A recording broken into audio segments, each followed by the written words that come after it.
Hey guys, this is Chris with Drop Dice, and again, I am asking what is Blades in the Dark, and today we are going to talk about being silent like the shadows. And really, we're going to create another gang, which will be the shadows, obviously. And we're going to talk about what makes them unique, but they are kind of our most generic gang, if you will. They are pretty much what you expect when you are saying that we're going to play a group of fantasy thieves. They are kind of your most traditional type of roguely scoundrel types. So the shorthand here is thieves, spies, and saboteurs. Pretty familiar ground, so this is kind of a good one to explore, but there are some kind of interesting stuff inside here. I didn't fill in everything like I've done before for the last one for the Hawkers, just because I want to take a moment on their hunting grounds. We have burglary, espionage, robbery, and sabotage. The espionage and sabotage are there, which I think are pretty interesting, so I think for this group I'm going to go with espionage. Just because it makes a lot of sense for doing something that is familiar yet different. So we've got that done here. Our 2 coins, our reputation is going to be subtle, and our lair is a junked fishing trawler that's rusted in place. There's an interesting place called Crow's Foot in Tangletown. It's basically a bunch of ships that have been rusted and like half sunken in there. Our crew upgrades that we get automatically are hidden and prowess training. Hidden, basically, what I'm thinking is probably hard and kind of a hidden pathway to get to the rusted fishing trawler. It's probably buried underneath a couple other ships and probably fully submerged, actually. I really like that idea, so that's something I'll probably stick with. Since it is fully submerged, I do want to invest in secure. And since I'm dealing with espionage, I'm going to go ahead and bump that to a double secure right away as my crew upgrades. Basically, I'm going to be protected from people just entering, and then also from magical means from finding us and things like that. From there, I also want to look at my special abilities. So everyone steals is our bump to certain skills. The skills are going to be prowess, finesse, and tinker to a maximum of 3, just like other playbooks have seen. Ghost Echoes, which is from experience or occult ritual, all crew members gain the ability to see, interact with ghostly structures, streets, objects within the echo of Duskfall that exists in the ghost field. Next is Pack Rats. Your lair is a jumble of stolen items. When you acquire an asset, take a +1 die. Patron is familiar to us now. Second story is when you execute clandestine infiltration, you gain +1 to engagement roll. That actually sounds pretty good for espionage. Slippery, when you roll engagement rolls, roll twice and keep the one you want. When you reduce heat for the crew, gain an additional die. That's also really useful. Just in the long run, that could be useful for a lot of things. Synchronized, when you perform a group action, you may count multiple 6s from different rolls as a critical success. That's really handy. I think for now I'm going to go with Slippery, though, just because it's going to be something that I can use again and again. So from our XP, our special thing is to execute a successful espionage, theft, or operation, or sabotage. So pretty much right on path, we're looking at sabotage or espionage as our one. Going down the turf options here, getting an idea of what we can do in the future. There's a lot of familiar stuff like the Gambling Den, which is basically a Vice Den, tier roll minus heat and coin for downtime. Loyal Fence, which is +2 coin for burglary or robbery operations. Informants, which is bonuses for gather information.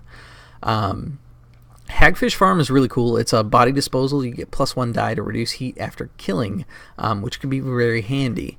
But I'm focusing on espionage, so I don't know that that's going to be 100% kind of the way that I need to go.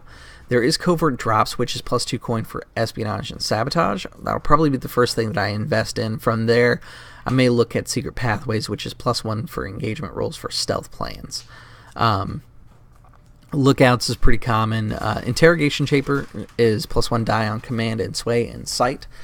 Since we're doing espionage, I don't think we would be beyond possibly taking a hostage and finding out more information, so that would be definitely useful in the long run. But definitely Covert Drops is the first thing that I'm gunning for. For our contacts here, we can have an explorer, a blue coat, a deal broker, a collector, a noble, or a tavern owner. And I think since we are doing some high society type stuff, a noble's probably going to be the best. From there, just double checking, make sure we've got everything covered. The other things that I wanted to mention were the specific items for Shadows, which is Thief's Rigging, which is gear and tools associated with being a thief. Underground maps and passkeys is pretty handy. Elite Rooks, Elite Skulks. From there, we'll go into our crew or faction mode, generate factions here. Alright, so let me jump down to the crew creation summary because that's a convenient point to find who we messed with, where, and how. So, for our faction, when we established our hunting grounds, we messed up with somebody else, or messed around with somebody else's territory. So I'm going to say that it is the Foghounds. I'm going to bump them up, or bump them down to a -1 because I don't want to pay them. I'm going to keep my 2 coins, and then once I choose my 2 upgrades, that, remember, those were security. How did I get those? I'm going to say that one group helped me and one group hindered me, so the one that's going to help me is, let's say it's the Daggerosi Consulate, just for some weirdness. And I'm going to spend a coin to up that to a +2. One faction was harmed when we got the upgrade. I'm going to say that was the Wraiths.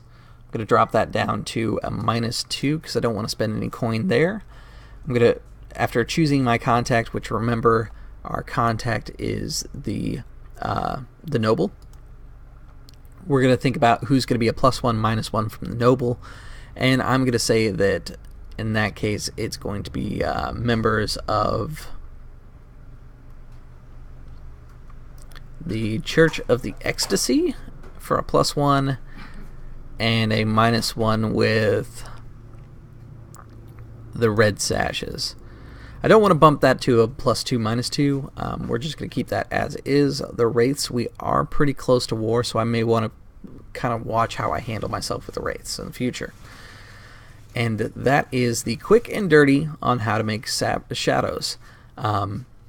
As far as what kind of missions they excel best at, of course they're going to do really well at espionage or anything that was listed as kind of their espionage, sabotage, and theft. For the mission types themselves, the ones that they probably suit best are, let me just pull up the list here again, are most likely going to be stuff like a well-planned assault would be good for a group of Shadows, though deception and stealth are most likely what you're going to use. A group of Shadows could actually be using social, but it would probably be more of a deception type social where they're wearing disguises, etc., to kind of get in there and get the information that they want. Especially being my group of espionage agents, socializing makes a lot of sense. Transport is kind of a maybe on Shadows, depending on what you're doing, of course, and then occult is a little bit outside of their norm, unless you were to go with ghost echoes. And perhaps maybe the things that you're stealing and collecting are more for the ghosts and things like that.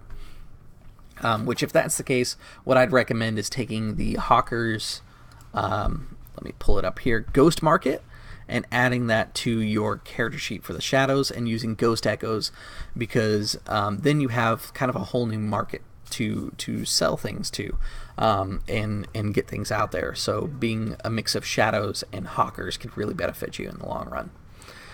With that said, guys, as always, like, share, comment, and subscribe. As you can tell, the videos are getting a little shorter because we're getting more efficient with the system, and hopefully if you've been following along, you're getting just as efficient.